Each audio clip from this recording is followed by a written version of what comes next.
So today we're going to be talking about this glass. It's a vintage Libbey highball Christmas glass.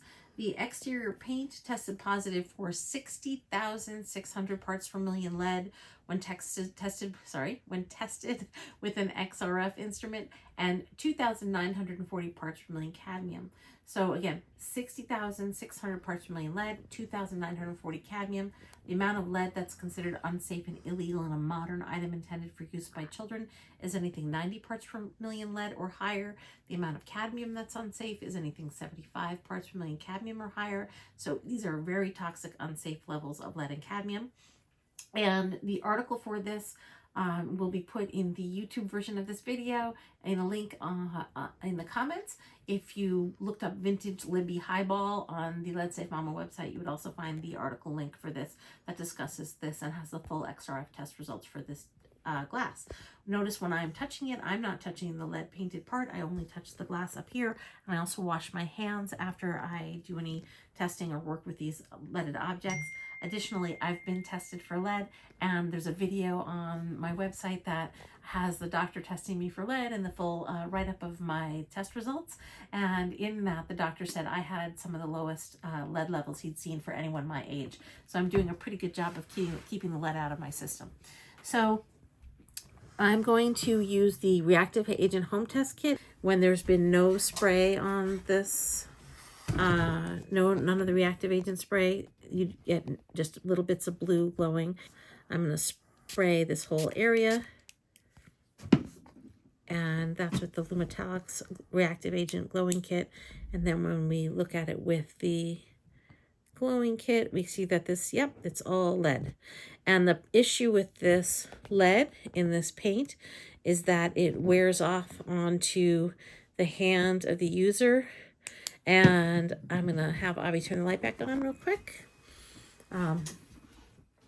So the concern is for hand-to-mouth activity. So especially around Christmas time, you're eating Christmas cookies, drinking your milk, and Santa's drinking his milk and eating his Christmas cookies.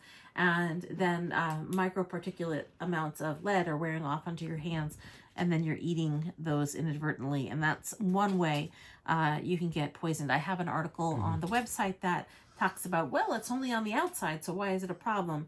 And it talks about how this can contaminate your entire environment if you have something like this. It can also contaminate your dishwasher, your cabinet, because it chalks lead dust over time, and it's just not safe to have around. So you really don't want to have any of these vintage painted glassware items. Did you have a question, Avi? Yes. So what you're saying is that Santa is probably lead poisoned.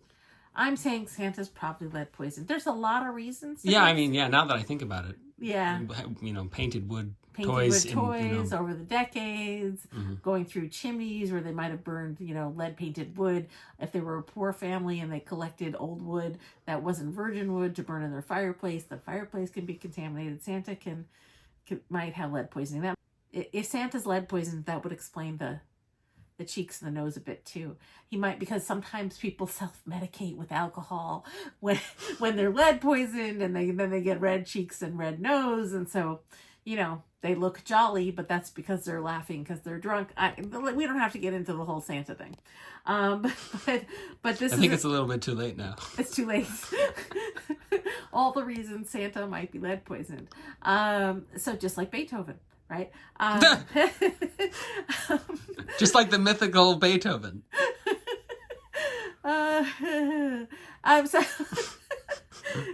Christmas lights have lead. The Christmas ornaments have lead. The trees have lead. The plastic lead. Trees. Yeah. The plastic trees have lead. There's so much lead in Christmas. It's really the lead holiday. So white Christmas, white lead. White lead and red lead. White and red are Christmas color. Red lead's a color and white lead's a color. And when the green would be arsenic, or? Green's arsenic. This one didn't test positive for arsenic though. Anyway, that's my son Avi.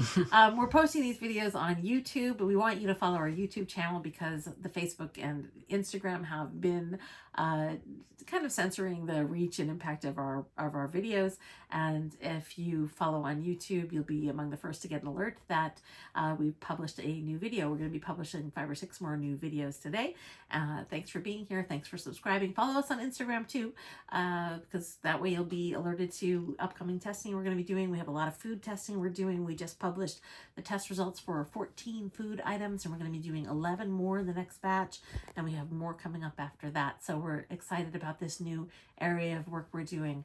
And if you want to experiment with these home test kits yourself, which have some deficits, you can look at the other videos that I show where they don't work on some heavily lead contaminated items, but they do work on others.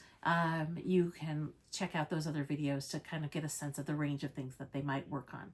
So thanks for being here, and thanks for watching. Learn more at leadsafemama.com, TamaraRubin.com.